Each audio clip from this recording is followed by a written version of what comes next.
Hello and welcome to my YouTube channel. I'm violinist Lisa Izumi. This is an online interview series where I have the chance to talk to some amazing musicians that I've worked with in the past. Today my guest pianist is Mr. Christopher Hinterhuber. He is a professor at the University of Music and Performing Arts in the Vienna University and a member of the Altenberg Piano Trio. Welcome, Mr. Hinterhuber. Hello, Lisa. Nice to see you again on Skype. Thank you. How have you been for these last couple of months? Of course, this time was for everybody a little bit difficult, and especially for the music scene, it was a huge stop to all activities. And in my case, also all teaching activities had to stop because of health reasons, as worldwide. So the last months, it was a strange, interesting, somehow also exciting time, sometimes boring time. Also, I spent here mostly on the countryside. This is my second home in Lower Austria, Niederösterreich, and not in Vienna. And so I had a lot of nature, bicycling, running, walking. But also, of course, I practiced, I was teaching through online videos and on online platforms. So I was also quite busy at the same time. I see. Tokyo is following Vienna and we are starting to open up our concert halls again. Wonderful. Yes. Could you give us your thoughts on the musical situation right now in Austria? Yeah, as you said, also Austria opens up, thankfully. Also, so there are concerts in June and July, and also the Salzburg Festival can take place. I will play myself. Yes. Could you give us your thoughts on the musical situation right now in Austria? Yeah, as you said, also Austria opens up.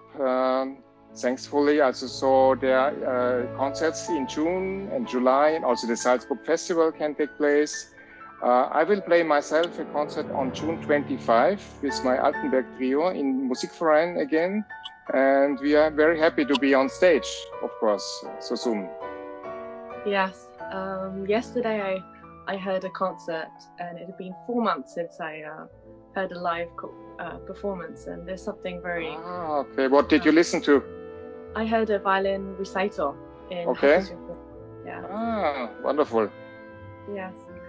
A few weeks ago, I was listening to Swiss classical radio, and I remember thinking, it was a morning show, and I remember thinking, oh, they really have a performance of a pianist with very strong drive. I don't remember the piece, but I meant to message you right away. And then I went to listen to your recordings of F.Ries, some concertos that you've done.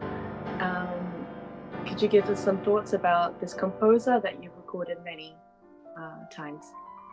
First, thank you for the compliment. I'm glad you liked the music and the recording. Actually, I did all piano concerti by F.Ries. This was quite a huge work. Also, this in total, I think 5 CD recordings on Naxos. And they were recording mostly in the UK and in New Zealand. I was 2 times in New Zealand recording with the New Zealand Symphony Orchestra, also a wonderful orchestra.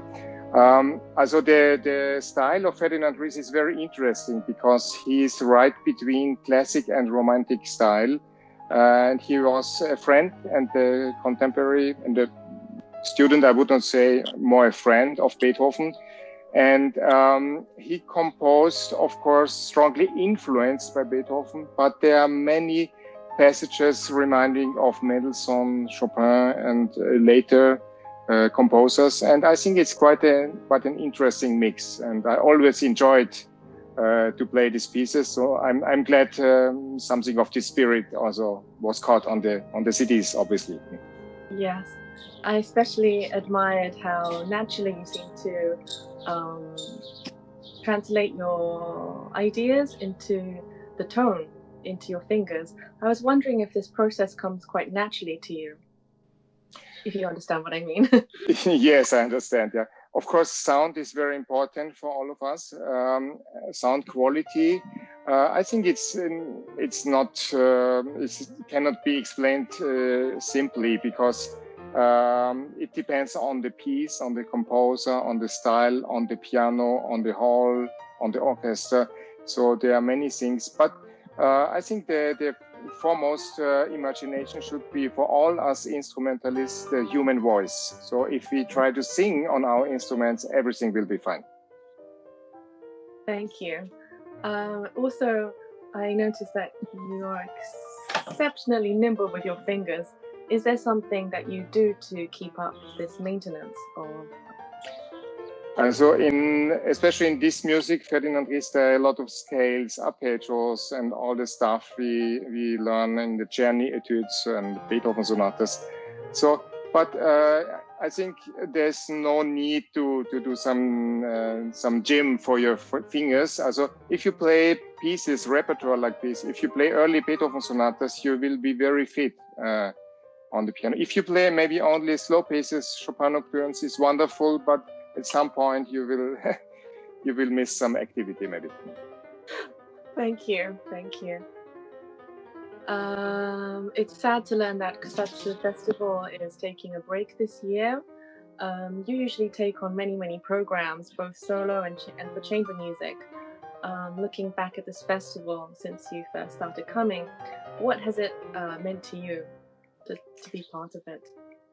So I was there for 7 years in a row, I think from 2013. I always enjoyed very much to be part of the festival because it's a unique mixture of teaching in the morning, rehearsing, playing concerts almost every day. And then also there's this part of the nature. We have the wonderful onsen, which is famous in all Japan. And so I'm also very sad that this year's festival is cancelled. But let's look forward to 2021. Did you succeed in online teaching? Was the sound good as acceptable for you? Mm-hmm. Yeah, it's a good question. Thank you. Also the past weeks and months since March were quite challenging also for teaching, I think worldwide. Because, of course, also in piano lessons and every music lessons, you have quite close contact normally. So at the music university in Vienna, we started to teach everything online from March 16, I think. And at the first moment, it was very challenging and very unsuccessful, I have to say, because when you use settings like in Zoom, Skype, FaceTime, all these platforms, the sound is quite terrible. And I learned quite a lot on the technical aspect because all these platforms use, I think, filters like cancellation of echo or noise reduction. And all this, of course, cuts terribly into the sound of a music instrument. So I learned there are some platforms where you can transmit sound but not cut the sound quality. And I use these platforms quite successfully. So also, of course, important is the use of an external microphone. You should not use your smartphone's microphone or a computer. So when you have the right setting, the right platform, it can be quite fine. Also, of course, not comparable to the live situation, but it was quite fine at the end. And still, we continue to partly teach online. At the Music University in Vienna, we are now at about 50% teaching live like before and 50% online. So it works quite well. And of course, sending videos by the students is also very, very good for them because they can watch themselves, listen to themselves, and it's quite a good reflective process for them. In the whole world of classical music, what are your thoughts about chamber music? Also, chamber music, of course, is not a big format like orchestra concerts or a big solo recital. But I think it can be a very rewarding format, both for the musicians and both for the audience, because when the setting is ideal, it's like a communication between people playing instruments and also between the musicians and the audience. So I think chamber music is really wonderful, and it influences also back into the concertos, piano concertos, violin concertos, because it is also like chamber music, actually, only on a bigger scale. So you're doing a line with the flute or with the oboe, and so it's everything connected. No? Is there a message that you'd like to tell your fans and your students and the people who are watching this video, please? Yes, so we are living in a strange time due to the pandemic of coronavirus. But I think we should all stay positive, look forward to the future, and use your time well, and keep up the practicing if you're a student. And also, maybe you can do some things which you never have done before, if there is the time. So use your time, and enjoy life, and keep calm. Mr. Huber, it's been such a pleasure today. Thank you for sharing your invaluable thoughts with me, and I really look forward to seeing you again soon. Thank you, Lisa. Take care and see you soon. Okay. I'm adding a link to Mr. Hinterhuber's video online in the description below. Please like and subscribe to my channel, and stay tuned for more content coming very soon. Stay safe, everyone. Bye. Bye-bye.